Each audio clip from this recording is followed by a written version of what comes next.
Hey, can we get a sick beat here? I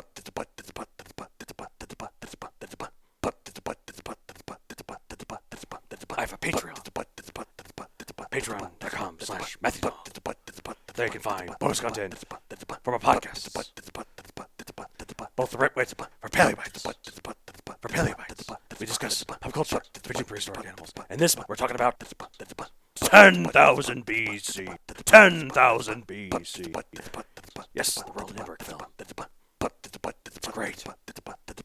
Everyone hates it, but we love it. It's about cavemen, the mammoths, building pyramids. Link is in the description. Thank you for your support. Have a wonderful day. Ooh. Sort of like a freelance alternative style beatboxing sort of thing. Yeah, this was totally worth the 20 minutes of edit time it took. Totally worth it.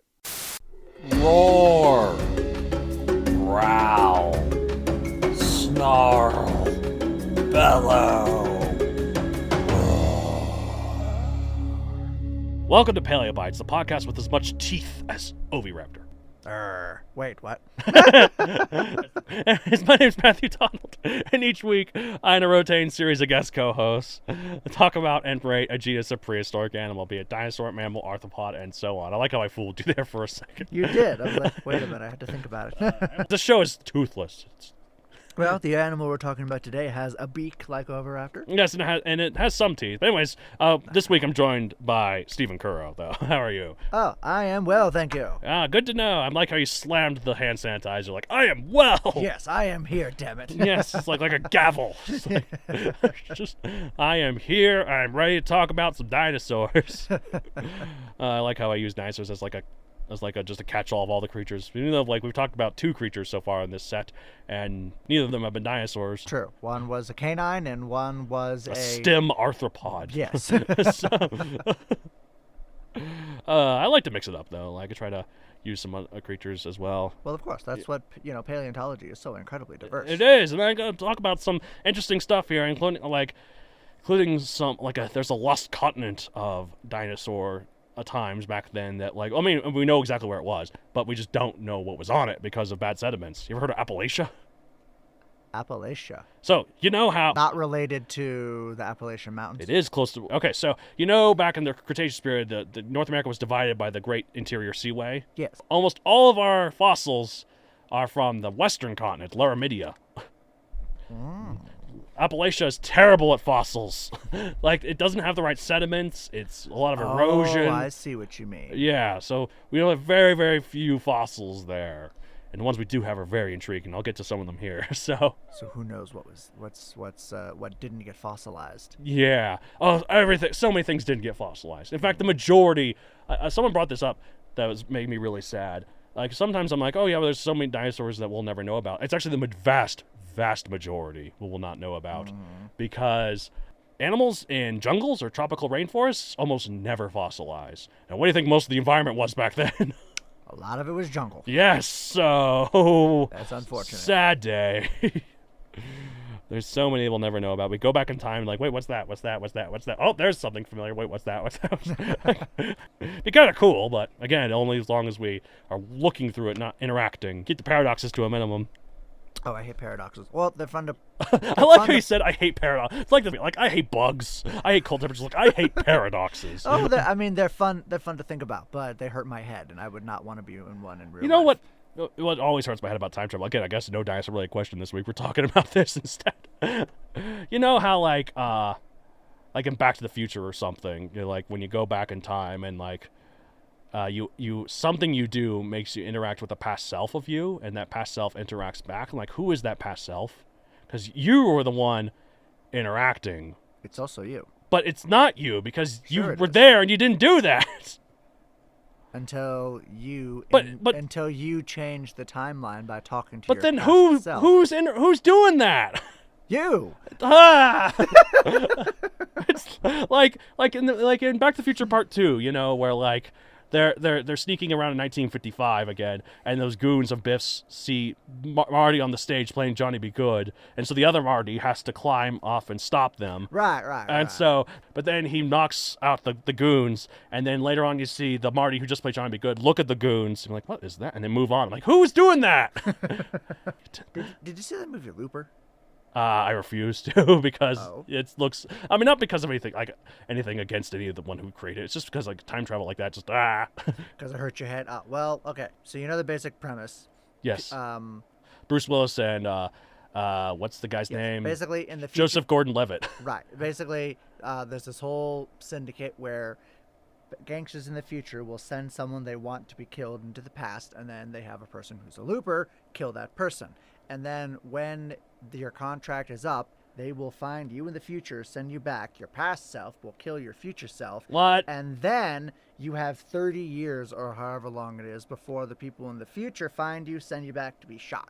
So they show how this character... That's getting into stable time loop stuff. He shoots his future self, who's Bruce Willis, and then you show how he ages and becomes Bruce Willis, and then he consciously decides, screw it, I'm not going to go along with the timeline. So when that's the thing. When he goes back, instead of being shot, he runs off, and then all this other crazy That's the stuff thing with happens. stable time loops always confuse me. It's like in Harry Potter, where like they use the time turn. Before he used the time turn, like they're being threatened by those Dementors, but then he sees what he thinks is his father and the Patronus performing the Expecto Patronum or whatever. Yes. And then when he goes back in time, he later finds out it was him that was doing it. What if he was like, oh, it's me?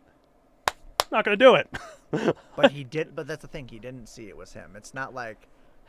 It's like I think he realized it was him. He was like, well, at least in the movie. I don't know if it was in the book, but in the movie, that was the book too. But in the movie, he was like, don't worry, my dad will come. But then he's like, wait a minute, no, I have to do it. What if when he realized that I have to do it, he was like, I'm not going to do it. My dad's going to come. And then it passes, and it's like... Oh, so you mean what if he didn't realize and then he gets killed? Yeah. Well, I guess it was lucky he did. It's like the stable time. That also is also confusing. It's like, you ever heard of Milo Murphy's Law? It's this cartoon show. The creators of Phineas and Ferb. So there's a lot of time travel in it and other stuff. And so at one point, like they're in this like bad future where pistachio plants have taken over. Long story. Pistachio. Living pistachio plants have taken over, and Oh my god. they're walking, and then a peach gets thrown at them. And then they look at that. It's like, oh wait, what's that peach doing here? Oh look, there's pistachio plants over there. We gotta hide. Oh, they got peach person warned us. And like, so there's these two guys. One of them, he takes the peach and then he puts it in his pocket. And then they do some other stuff, and then they time travel back to 10 minutes earlier to this place. And they're like, oh, look, there's nothing down there. Oh, no, they're walking into the trap of the pistachio plants. Here, let me throw this peach at them. And then finally when he does this, like, wait a minute, where'd you get the peach? He's like, I gave it to you. But what did I do with the peach? You threw it at yourself. Where'd I get the peach? I gave it to you. Where'd you get the peach? I gave it. It's just like, where'd the peach come from? That's true. Some paradoxes are like that, where like no one knows where it actually started. Where was the origin point of this peach? Oh, I have to watch it.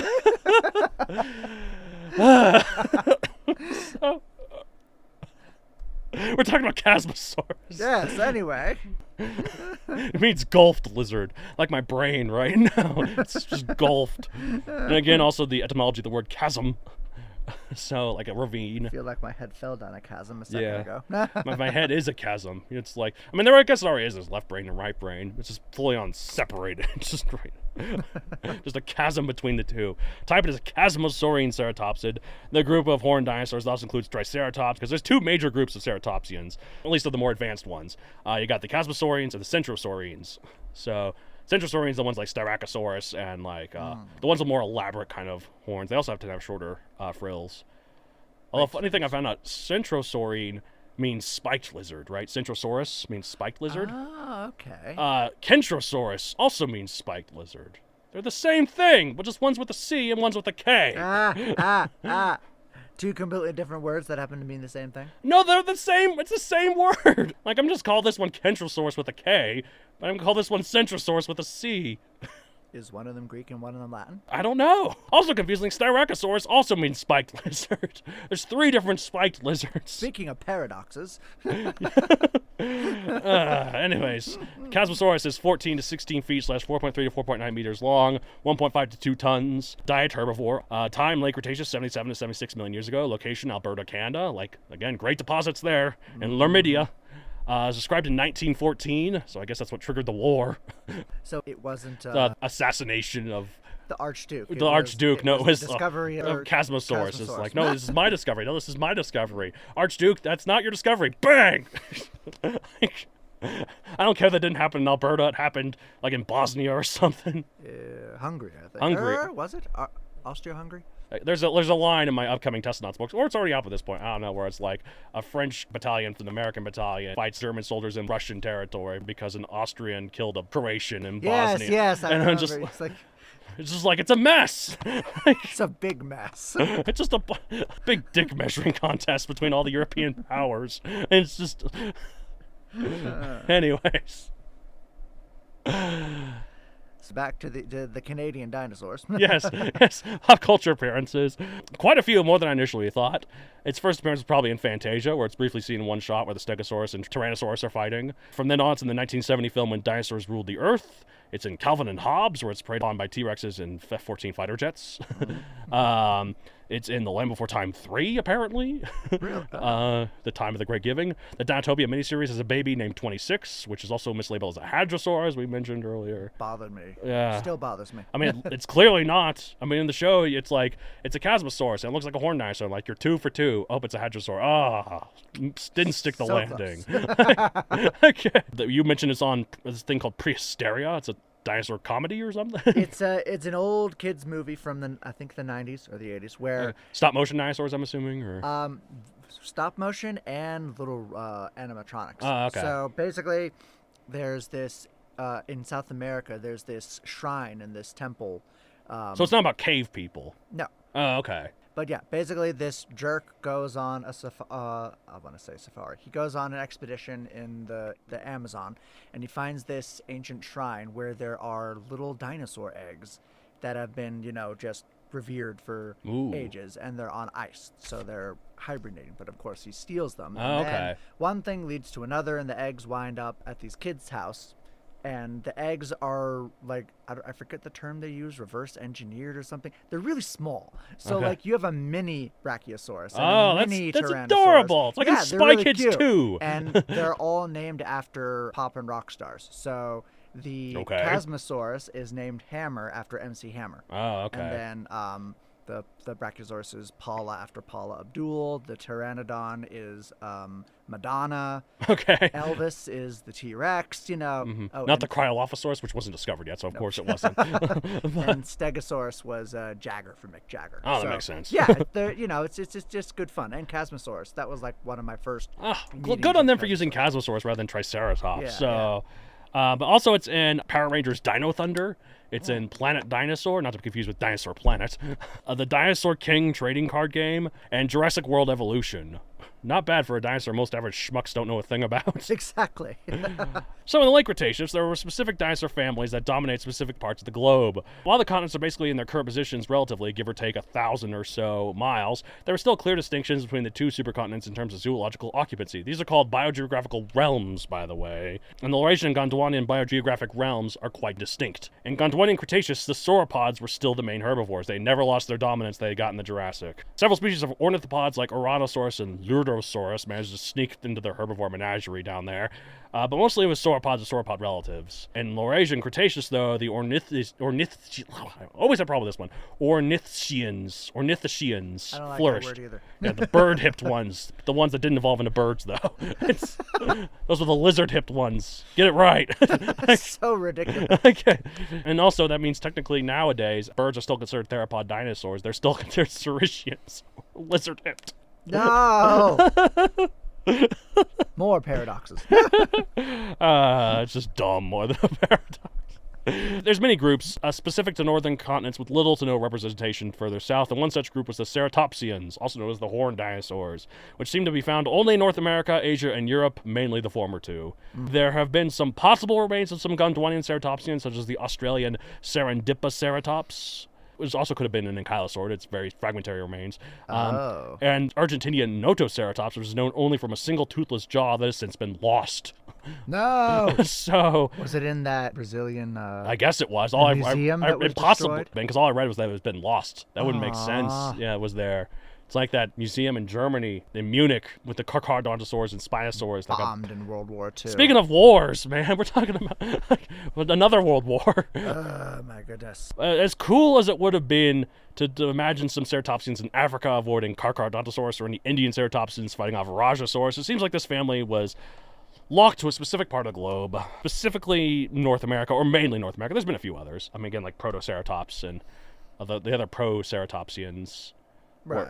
were from Asia as well. But then there's also Sinoceratops, which is from China, like the name. So there's a few others. And again, back then, Asia and Russia were definitely linked. So that's why there was T-Rex and Tarbosaurus. One in Asia, one in Africa. Yes, you're reading your book. And what is that book, by the way? So, yes, I have the Princeton Field Guide to Dinosaurs. This is the edition that came out in 2010. So it's a little dated, but Yes. it's still got some good information. Yes. And I'm just looking here because there are 5 species of Chasmosaur. Yes, and some of them might have become other species, and other species might have become Chasmosaurus. It's confusing, because there's a bunch of others that I'll get into here in a sec. So not only were these mainly North America, they also seem to mainly be in the subcontinent known as Laramidia. So as I mentioned, Appalachia, the eastern subcontinent, remains rather mysterious, as its high levels of erosion and lack of terrestrial sediments we've got means very little fossils are from that part of the continent. But what we have found, though, is interesting. There is a hadrosaur from over there called Hypsibema, known from only a few bones, that, if estimates are to be believed, might have rivaled Shangtungosaurus in size and been upwards of 50 feet long. Ooh. Appalachia's a freaking tease. The lost continent of dinosaur times. I mean, there's a reason why you don't go to Pennsylvania and find dinosaur fossils, or, like, North Carolina. Apparently some of the governments there are trying. Like, I think it was Virginia or Georgia or some eastern state. They found a fossil and they're damn proud of it. They're like, As they should be. they're like, this isn't Alberta where there's just fossils every time you stub a toe. But As I understand, Dilophosaurus is the state dinosaur of Connecticut, and they have a footprint. really, that's interesting, because it was mainly found in Arizona. Really? Yeah. I mean, I guess it's a Jurassic dinosaur. But again, I guess keep in mind there also you're limited in what you can find, so you take whatever you can get. Is this a Right. footprint? We'll take it. Yep, close enough. Yeah, so I think it'd be cool to, like, because there's a few we found from them. There probably were ceratopsians there, we just don't know. Like, the fossils there are so limited. Apparently, like, the way the Western Interior Seaway, like, the way it moved, like, the sediments, it really allowed it, on the western coast, it allowed fossils there to really flourish. And so many of the fossils we found on the eastern, Appalachia, are actually corpses that were Washed away. There's not really any other place for it to have been fossilized. Because there could have been fossilized, but again, so much erosion over there means that it would have been lost by this time. Because again, fossils are rock. They're just rock at this point. Yep. So, They're at the mercy of weathering and all that jazz. yep, so, because bone decays. That's why we have fossils. If it was just bones on its own, not all bones fossilize. They will decay unless they become fossilized and become rock. But Laramidia's chock full of ceratopsians, and one of those is Chasmosaurus, the gulfed lizard, named such because the 2 giant holes in the frill of the skull, called fenestrae, if you want to get technical, which I don't. So those head-opening thingies Head opening thing. seem to be common in the family, though, in order to keep the skull light enough for it to hold its massive head up. Some have even depicted ceratopsians having those holes visible in the frill in real life, like the Sinoceratops in Jurassic World Fallen Kingdom. That's probably unlikely to have been the case, but then again, who knows, really? None of us saw any of these alive, and we never will, so suck it up, paleo purists. Like all those people that are like, oh, but that's not accurate. Like, we don't know. No, we really don't know. We don't know. No, It's just such a weird thing to be, but like the amount of gatekeeping I see in the paleontological community is really sad, honestly. Oh my gosh. Like, People are so picky. I mean, like, yes, there are some things that clearly are not accurate. For Right. example, Chasmosaurus is not a hadrosaur. yes, End that's of story. things like But- that. Yes. But when it comes to, little things about how the anatomy looks. Yeah. Come on. How many? Particularly how the anatomy looks in the living animal, like in terms of like fenestrae being visible in the living animal. We don't know. And I mean, heck, for years, we haven't known what most of their colors are. No, It's and just- we're only just starting to find a few of them. Right, and it's only if they have feathers. So, Yes. It's true. something like Chasmosaur, unfortunately, we don't know. And your guess is as good as mine. Yes. Was it black? Was it green? Was it pink with purple polka dots? Presumably not that because of camouflage, but Oh, okay, fine. but it could have been. It That's could a have been lot- muted. yeah, there you go. Could have been muted purple with pink polka dots. So, It's logical. yeah. Chasmosaurus, a lot of species in its genus, as you were saying, that have been reassigned to other species that are generally debated as to what their taxonomical definition really is. Species of Chasmosaurus have been reassigned to Eoceratops, Utaceratops, Cosmoceratops. Cosmo! Yes, with a K. Mojoceratops, Austin Powers' favorite dinosaur, and possibly Vegaceratops. Although that last one's still disputed whether or not it's its own species. And so all those ones you found there, either they've been some of these might have been reassigned to those, or maybe they have been reassigned from those to these. I don't know. In this book, we have. Do you have Mojoceratops? I'll have to look. I have Chasmosaurus russelli. I did not look and see what the species Okay. names of these are. I didn't have them written down here. I wasn't that detailed. But I mean, that's all I have here. Just Chasmosaurus russelli, Chasmosaurus belly, Pentaceratops belly. Belli. I wonder if it like scratches there. Irvinicis. Probably named after a guy named Irving. Chasmosaurus. Ooh, this one's interesting. Chasmosaurus, and then in parenthesis, Pentaceratops equals Agujaceratops. Oh yeah, I know that one. Agujaceratops. Actually, Agujaceratops, is it A-G-U-J-A ceratops? Aguja. Yeah. That is the species in Jurassic World Fallen Kingdom. That's the skull that the Indoraptor gets pierced on. It's not a Triceratops skull. Really? Yeah. Oh, no kidding. Yeah. That's awesome. Yeah, isn't it cool when they do that? I love that. So, all right, let's see. Here's Chasmosaurus belly, originally Monoclunius belly. Remember Monoclunius? Monoclunius. I remember hearing about that in like an old dinosaur books. I don't. Yeah, I but never now heard it's like a that one. dubious genus. Anyways, Chasmosaurus russelli and Chasmosaurus upirvinensis. But yeah, some of these other ones, according to Wikipedia here, which again is always a reliable source, there's only 3 species of Chasmosaurus right now. So, Oh, which ones are they again? belly, russelli, and irvinensis. Okay, so Irvinensis. it looks like there are a couple that may have been reassigned to Pentaceratops or disputed with Pentaceratops or Yeah. some such. Okay, well, who knows? And I'm not seeing Mojo what? Mojoceratops. I'm not seeing Mojoceratops in When was in Mojoceratops described? Hold on, it was after 2010. I just love the name Mojoceratops. Again, it makes me think of Austin Powers. Of course. Loses his mojo. I've lost my mojo. All Golly, right. such a ridiculous movie. Of course it is. All right, so where the heck is Mojoceratops? Okay, I just Googled Mojoceratops on Wikipedia, and it redirected me to the Chasmosaurus page. It's like when I try to search Dracorex and Stygimoloch, and it's like, do you mean Pachycephalosaurus? No, I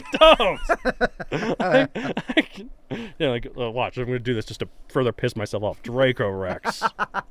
Dracorex Hogwartsia. Pachycephalosaurus. Damn you, John Horner! No, it is Jack Horner. Jack. Wait. Oh. Yeah, it is. John Horner is the composer. Oh, no, I like him. I said the wrong Or no, name. that's James Horner. I apologize. Who's John Horner? I think Jack Horner's real name is John. He just goes by Jack Horner. Okay. You know, Jack Horner seems like a nice guy. I've seen him in like others. They showed you Alien Planet, right? That like documentary about like back in the Jack Yeah. Horner's in it briefly. He's one of the talking heads. Oh, okay. Yeah. So Didn't you say he's the arch nemesis of the show? he is the arch nemesis of this show. He's the one that's like, oh, T-Rex was a scavenger, right? Triceratops is just baby Triceratops is a Torosaur. Torosaur. Yeah, no. I talked no. about that in the Triceratops episode. It was like, according to him, like 2 animals can't be the same. There's no such thing as dolphins. They're just subadult whales. There's no such thing as go-karts. They're subadult Ferraris. Right, that's basically what you would say. Like, Subadult Ferrari. anyways, Chasmosaurus. One thing to end it on, though, like it had a big head even for a ceratopsian, but its horns were quite short, and that coupled with the huge gaping holes in its skull meant it probably didn't use its massive head ornaments for any defensive purposes. It would have been shattered real easily, and those horns didn't really go that far. So thus, as we're really starting to believe with a lot of the ceratopsians, they used to use its frill and horns for display instead of like waving it around, either to like impress females or to like make it look bigger to predators. Right, scare off. Scare them predators, off, etc. yeah. So, yeah, but that's Chasmosaurus. Pretty cool, right? I mean, I think so, but what do I know? I think it's he's pretty solid. And Yeah. Like you said, he's gotten around a lot for a dino that's not well known. Let's rate Chasmosaurus 1 out of 65 million. I go like a 47 million, I think. I don't know. I was actually thinking 48. Oh, wow. We're in sync, man. We're pretty close. Yeah. We're- Because, he's pretty cool. He's Yeah. not, I think it's really cool that it has such a big head but such teeny tiny horns. It's weird. Yeah. And they're all the same length, too, like they're all like the same. So unless something really got close, they wouldn't be really good for ramming. No.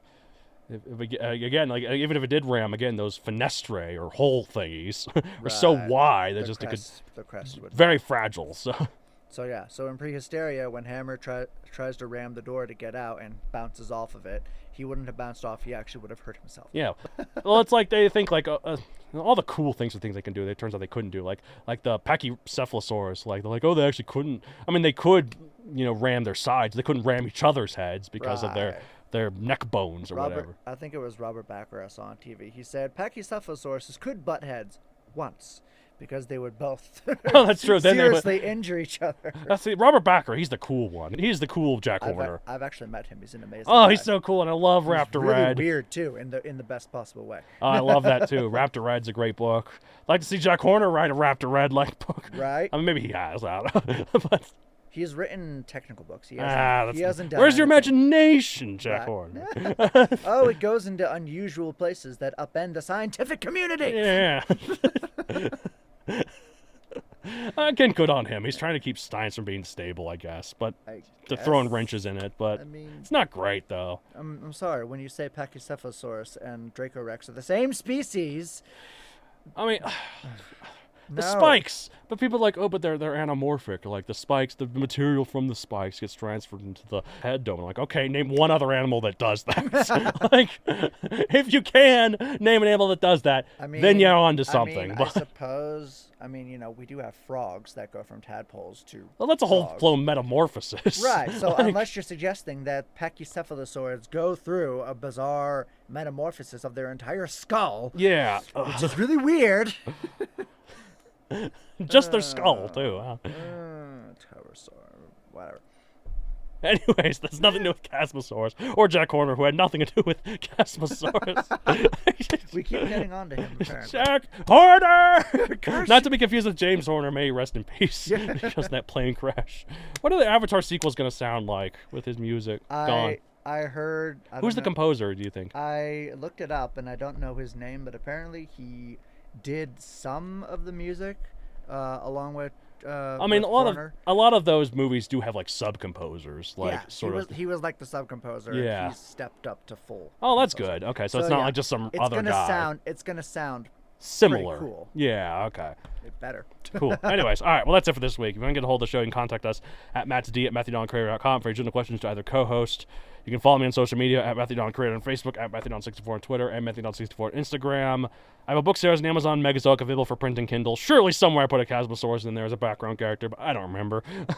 I was too busy with my Diablo ceratopses, I guess. I had a Korea ceratops once. I remember looking through Primeval Power, and like there's a protest going on when they enter Gondwana, and they're like, wait, there's a Korea ceratops. I'm like, what? Where did I use that? Sometimes I'm putting these things, I'm like, why did I put that in there? I mean, cool. I got him. You should have. That would have been perfect. Lusotitan, one of the opening of the dinosaurs that are coming out of the portal. One of them is a Lusotitan. I'm like, and I looked it through and I was like, what's a Lusotitan? How'd I know that? You must have picked it up somewhere. I guess. I'm just like, cool. Okay. Anyways, what have you got to plug, though? So, yes, I have a science fiction novelette called The Spark. Yes. It's available through Herith Publishing, and you can find more information on that and my other short stories and poems on my website, StephenCurro.com. That's Stephen spelled with a PH, a C in the middle, and then Curro, Curro. So, Stephen Curro. Yes. Sorry, I know I'm just confusing the people. I'm gonna stop saying it. I know, like, if I just say Stephen C. Curro, I know someone's going to get confused, so I have to explain. Yes, of course. Okay. All right, sounds good. I also have another podcast called The Writ Wit, where two twits talk about writting. Otherwise, that's it for this week. Stay tuned for every episode of Paleobites. Darn you, Jack Horner! Curse you, Horner!